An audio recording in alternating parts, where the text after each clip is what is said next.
Hey, what's going on, everybody? Welcome back to another episode of Develop the Ultimate Golf Game. I'm your coach, Nathan Lenhart, and today's gonna be a fun one. We're gonna get into some of the most common swing issues that players are having a tough time with. Over the top slicing, early extension, sliding, and more. So grab a club and let's get into that right now.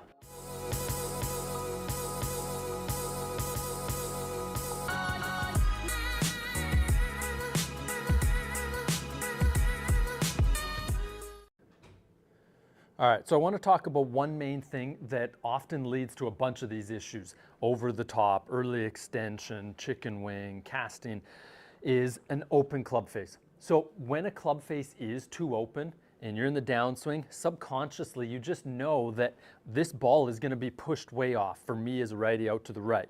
So to kind of fix that at the last second, we need to kind of use those hands to kind of take over. Right, to try to square the club face up at the last second. We're going to see a little bit of that chicken wing start to happen. We're going to find that the body doesn't keep turning, the body kind of stops. If that face is open, we're more likely to be swinging across the ball like this to kind of counteract that, hitting those banana slices. So just wanted to start by saying, go back and make sure that club face is good, working through previous episode on how to get and keep a square face in the swing. Okay, because that tends to be one of the first and main things that leads to a lot of these swing faults. So now we're going to get into early extension, sliding, kind of lacking some body rotation here next.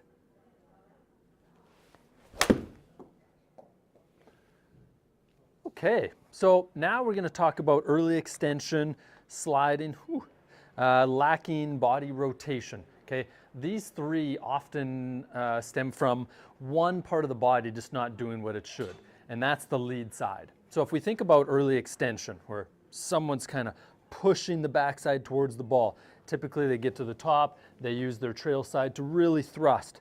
But that front side, right, their lead side, doesn't really do anything to counteract that, right? We want to be seeing that front side going back as the trail side's coming through. Okay, and so that leads to when we do early extend, well, then we're not turning very much, and a lot of times we're kind of sliding the hips, the pelvis towards the target. So we're going to have to work on a couple drills that I got set up here to get some better rotation in the downswing. First one, I have some rubber tubing. Okay, you can just buy any basic rubber tubing, rubber bands, but essentially what we're going to do is we're going to take a golf club. I'm going to put that behind my back and just kind of hook on the tubing onto the grip. I'll hold on to the grip, I'll hold on to the tubing. It's kind of positioned just at the top of my backside there, just under my belt. Getting in my golf posture, okay? I'm going to go up to the top, and now what I want to do is I need to start fighting through this resistance of this band here that's trying to pull my front side that way. I need to learn how to use that front foot, front leg to push through that. Stay balanced, okay? The only way I'm going to be able to do that, again, it comes from the ground off that front side, to learn how to push into this ground to get that front side to go back around, okay? Fighting through resistance.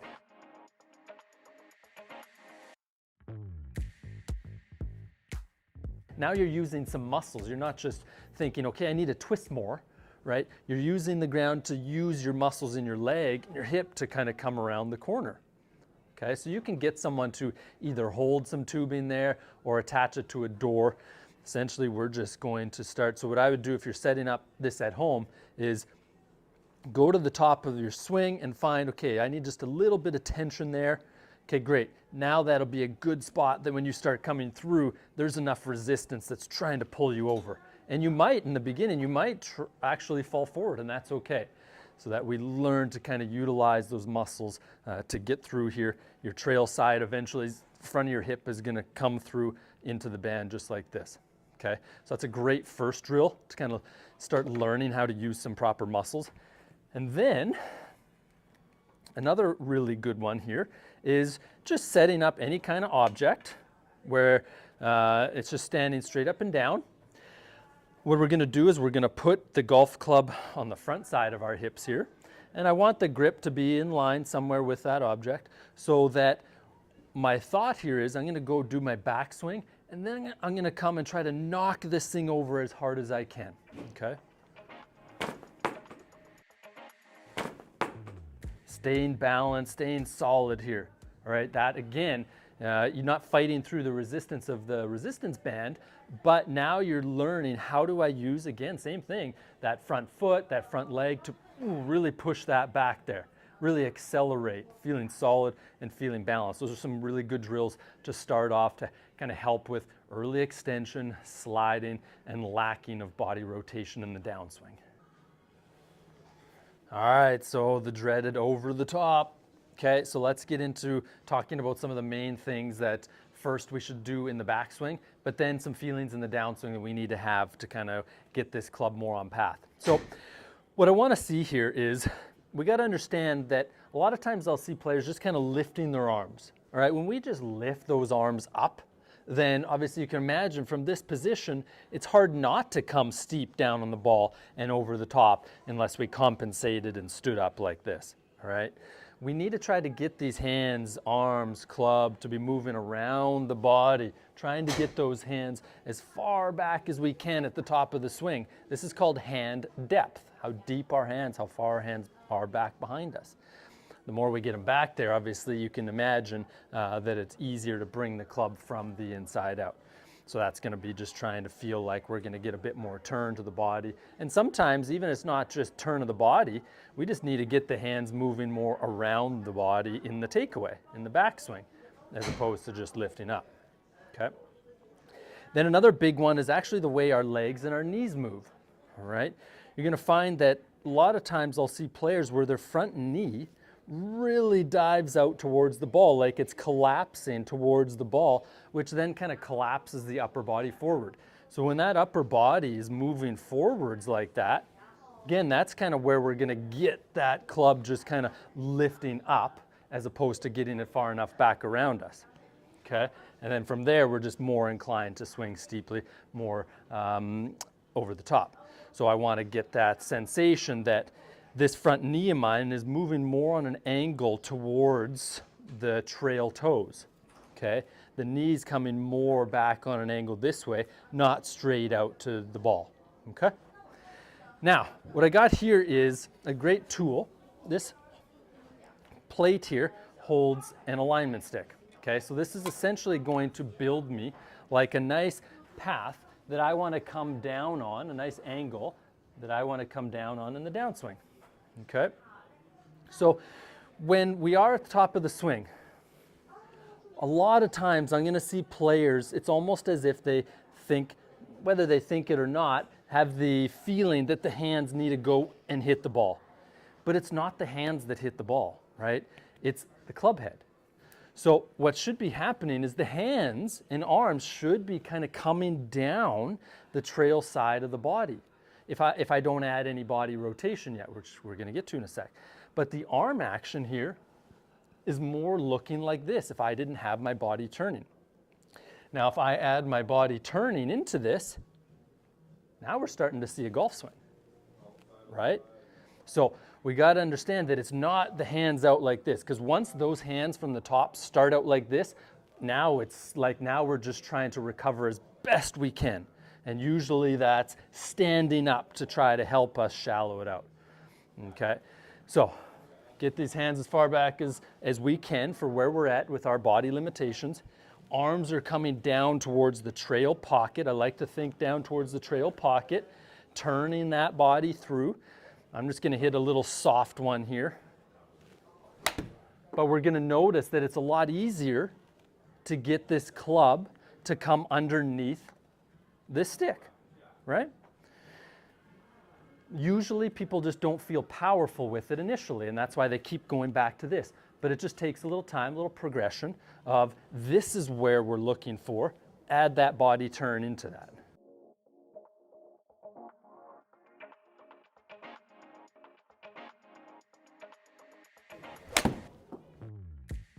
So that's a really, really important one for understanding the motions of the arms and the club there and starting it down so that we're not just swinging over the top every time.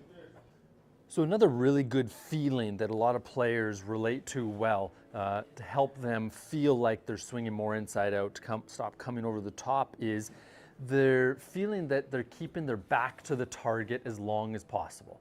Okay, so if I kind of put this along my shoulders here, as I'm starting down in the downswing, okay, typically someone who's coming over the top, we can imagine that those shoulders are opening up, the arms and hands are going with that, and we come over the top. But if I kind of try to keep my front shoulder back, like I'm pulling back towards that camera there, keeping that back to the target longer, that's going to allow those hands again to be coming under, like we're coming under that plane there, to have a better chance of swinging more inside out. So really getting the sensation as we're swinging down, keeping that back to the target, all right, as long as possible, holding that lead shoulder back. That's going to really make it a lot easier to get that club path moving more inside out. And then the final piece that I want to add to help someone who really is coming over the top a lot is the lower body action. Okay, so typically when someone is slicing, a lot of times we're going to see the upper body kind of spinning, the head even kind of moving towards the target a bit, and the hips staying back, right? And so when the hips stay back and we rotate the upper body, it's like it's hard not to swing over the top.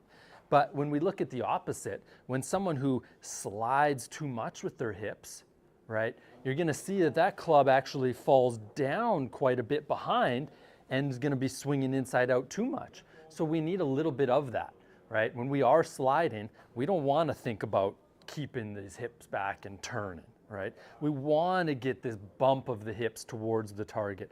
That's going to allow that club to fall down this side easier, okay? So get that sensation, get to the top, feel like we're using the trail foot to bump the midsection of the body over. The head's not moving. I'm not looking at moving the whole body, just this midsection here as we're bringing these arms down, okay? So when we kind of put this all together for the over the topper, we're looking for making sure this upper body stays back, that it's not falling forwards. Hands are going around the body, trying to get those hands back. And then from there, we're trying to think, okay, midsection push, as I'm bringing my arms down towards my trail pocket here, right? When we do all that together, we're going to get this path kind of moving much more inside out than it was before, okay? Another thing that we can do if we're struggling with rotation to get our hands back further, we can just take that trail foot of ours and get a little bit of foot flare. Turn that out because that's opening up the hip a bit. Makes it easier to turn around that. Okay, we could even, as we flare that, pull that foot backwards a little bit, just a touch too, right? Not too much, but just a touch, okay? Helping us kind of get a deeper turn to get the hands further back, right? That's all these things together are gonna really make it a lot easier to swing more inside out.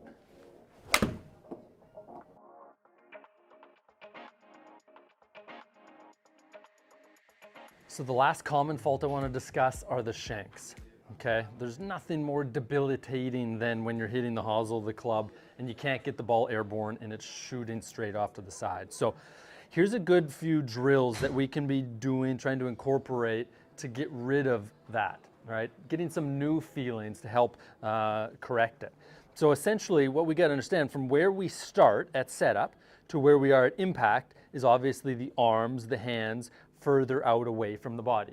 Okay, so we need to start learning how we keep these arms and hands closer to the body at impact. So again, as we're working on the over the top slice, just learning how to get those arms and hands moving more down this way is going to be beneficial. But from there, one of the first drills I like to do is start at the ball and learn how to and set up normally, right? Normal setup, don't be standing further away and reaching. Set up in your normal position. Go ahead and take a swing, but miss the ball on the inside, okay? So my club head swept and hit the mat right through here. That's just teaching me how to get my hands to come back down, get closer to my body, and at impact, not reaching out away. Start at the ball, miss the ball on the inside.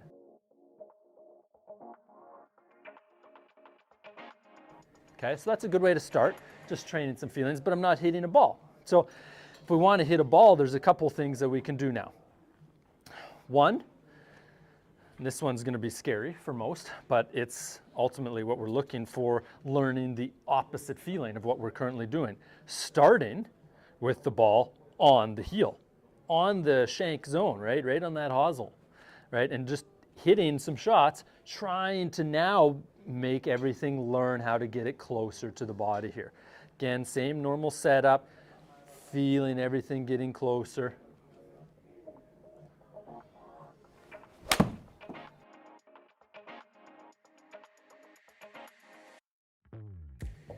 Right, that's a powerful drill because it's not easy. You're gonna find that it's gonna be a little scary. Okay, and then if I grab that ball again, if we're going to, say we're working on something in the swing. Say we're working on some technique stuff. A lot of times when players start learning a new feeling, they often kind of get a little they don't really know what their hands and the club should be doing at the ball. So what I like to do is start, when you're doing practice swings, start nice and close to the ball. Make the rehearsals, do whatever it is you're working on your swing, but not hitting that ball. Okay, so I still feel like our practice swing should have a purpose, right? And that we're not just kind of here making our swings and then going and, you know, hitting these, pushing our hands out, kind of shanking it, topping it type of thing. Let's go ahead and make some good motions of what we're working on. But that ball being so close to the club head there like that is just going to force us that I can't just make my club head go anywhere through here as I'm making my practice swings, right? It needs to be in a comfortable, good position away from my body at the ball there. So those are some really good starting points to kind of learn the opposite of reaching the arms and club out. All right, so I hope you can take something away from that to help you with any of your swing flaws. So thanks a lot for watching, and we'll see you next time on Develop the Ultimate Golf Game.